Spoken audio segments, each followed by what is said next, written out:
प्यारे बच्चों, आज हम सीखेंगे स्टेट ऑफ मैटर। उसका एक पार्ट है सॉलिड स्टेट। ठीक है, तो स्टेट ऑफ मैटर से बात करने से पहले सॉलिड स्टेट जो उसका पार्ट है उसके बारे में हम अच्छे से डिस्कस करेंगे। तो आप लोग इस वीडियो को बहुत ध्यान से देखिएगा और अच्छे से समझिएगा। और कोई चीज़ समझ में नहीं आता है तो उसको कमेंट सेक्शन में आप अपना सवाल पूछ सकते हैं। ठीक है, what is the solid state? Solid state आखिर है क्या? ठीक है, तो solid state is one of the state of matter. In our early days of schooling, we have learned that matter exists in three states: solid, liquid और gas. हम अपने स्कूलों में दोस्तों पढ़ते थे कि सॉलिड के जो मैटर स्टेट के मैटर के कितने स्टेट होते हैं। मूलतः तीन स्टेट होते थे: सॉलिड, लिक्विड और गैस। ठीक है, अब देखिए सॉलिड, लिक्विड और क्या क्या होते थे? गैस होते थे हमारे पास, है ना। अब ये हमारा सॉलिड हो गया, ये हमारा लिक्विड हो गया और ये गैस हो गया। तो तीन स्टेट होती है किसी भी मैटर की। तो हम पढ़ेंगे किसके बारे में पढ़ रहे हैं? सॉलिड स्टेट के बारे में पढ़ रहे हैं। तो solid state is one of the state of matter. In our early days of schooling we have learn that matter exist in three state: solid, liquid and gas. However, as we progress from lower to higher classes, the concept get more advanced. जैसे जैसे हम छोटी कक्षाओं से बड़ी कक्षाओं की तरफ बढ़े तो ये जो टॉपिक था हमारा ये क्या हो गया? एडवांस हो गया। ठीक है, we will dealing with the concept of solid state in broader aspect and understand all the underlying terms. इससे संबंधित जितने भी टर्म्स होंगे आगे आने वाली जो स्लाइड्स होंगी उसमें हम समझेंगे। ठीक है, और इसके और भी पार्ट्स आपके सामने आएंगे। ठीक है, including the properties as well as the type of solid. Solids कितने टाइप्स के होते हैं, उसकी प्रॉपर्टीज क्या है, तो इन सारी चीज़ों के बारे में हम समझेंगे। तो हमने इसमें क्या सीखा? स्टार्टिंग पॉइंट में सॉलिड स्टेट क्या होता है? एक स्टेट ऑफ मैटर है। वैसे हमने कितने सॉलिड के कितने टाइप्स पढ़े हैं, मतलब मैटर के कितने टाइप्स पढ़े हैं? सॉलिड, लिक्विड और गैस, ये सब उसके स्टेट होते हैं। ठीक है, अब आते हैं हम नेक्स्ट स्लाइड पे।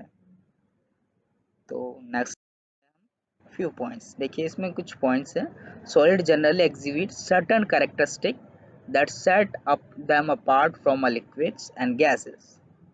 ठीक है, सॉलिड जो होते हैं generally certain character that set them apart from liquid, कुछ कुछ लिक्विड से संबंधित रखते हैं, कुछ गैसेस से संबंधित होते हैं। सिंपल सी बात है, जो भी प्रॉपर्टीज होती है सॉलिड, लिक्विड और गैस की, सिमिलैरिटीज बहुत ज़्यादा होती, कई सिमिलैरिटीज होती है, बस कुछ डिफरेंट प्रॉपर्टीज होती है जिसकी वजह से सॉलिड सॉलिड होता है, लिक्विड लिक्विड होता है और गैस गैस होता है। ठीक है, यहाँ तक हमें समझ में आया? For example, they have the ability to resist any force that applied to its surface. Solid के पास क्या होता है? उसके पास क्या ताकत होती है? अगर उस पर कोई भी फोर्स अप्लाइड होता है तो वो उस फोर्स को रेजिस्ट करने का, यानी कि उसको एक तरह से सामना करने के लिए वो तैयार होता है, एक तरह से हम कह सकते हैं। ठीक है, however the solid state of compound largely depend on the properties of atoms such as their arrangement and the force acting between them. Solid state की जो प्रॉपर्टीज होती है वो उसके एटम्स पर डिपेंड करती है, वो किस तरह से व्यवस्थित है। ठीक है, और उनके बीच में किस तरह का फोर्स लग रहा है। ठीक है, तो ये हमारा सॉलिड स्टेट का एक पॉइंट हुआ। ठीक है, तो solid state generally certain characteristic that set them apart from liquids and gases. For example, they have the ability to resist any force that is applied to its surface. However, the solid state of compound largely depend on their properties of atoms. ठीक है, such as the arrangement. तो तीन point आपको ध्यान रखना है।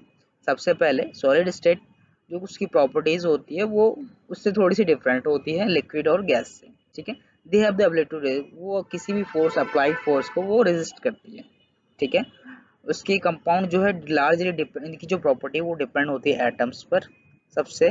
उसके बाद उसके अरेंजमेंट किस तरीके से वो अरेंज्ड है और उस पर कौन किस तरह का जो फोर्स जो है किस तरह से एक्ट कर रहा है। यहाँ तक आपको समझ में आया? ठीक है, अब आते हैं हम नेक्स्ट स्लाइड पे। अब देखिए टेबल ऑफ कंटेंट, जिस इन टॉपिक्स के बारे में हम अपने आने वाले स्लाइड्स में पढ़ेंगे। अभी हम सिर्फ इस वीडियो में ये वाली जो टॉपिक है physical and chemical properties of solid, इसको कवर अप करेंगे। ठीक है, इसको अच्छे से समझेंगे, उसके बाद हम इन सारे इसके बाद के जो टॉपिक्स हैं उसको समझते जाएंगे। ठीक है।